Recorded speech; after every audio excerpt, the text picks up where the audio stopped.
నిజామాబాద్ జిల్లాలో 2 చిరుత పులుల మృతి కేసును పోలీసులు అటవీశాఖ అధికారులు ఛేదించారు. చిరుత పులులను చంపిన హంటింగ్ ముఠాలను పట్టుకున్నారు. 2 సంఘటనలలో కలిసి 12 మంది వేటగాళ్లను అరెస్టు చేశారు. నిందితుల నుంచి 9 నాటు తుపాకులు స్వాధీనం చేసుకున్నారు.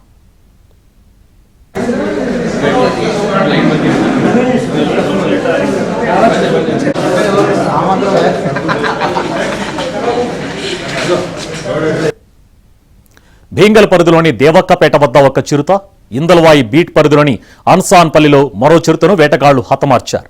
భీంగల్ ప్రాంతంలో అడవి పందుల కోసం వేట ఏర్పాటు చేసిన ఉచ్చులో చిక్కిన చిరుతను కర్రలతో కొట్టి చంపారు.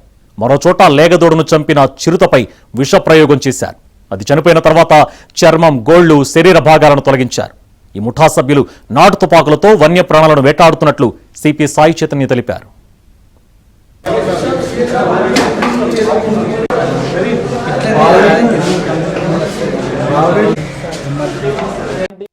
ఎవరైనా ఉన్నా ఇమీడియట్గా ఇన్ఫర్మేషన్ ఇవ్వాలి.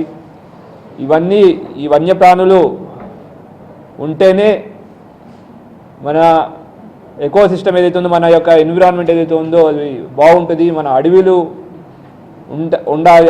అడవి అంటే చెట్లు ఒకటే కాదు, ఈ వన్యప్రాణులు అన్నీ కలిస్తేనే మనకి ఒక ఎకో సిస్టమ్ ఉంటుంది. దాన్ని కాపాడాల్సిన బాధ్యత మనందరిపైన ఉంటుంది.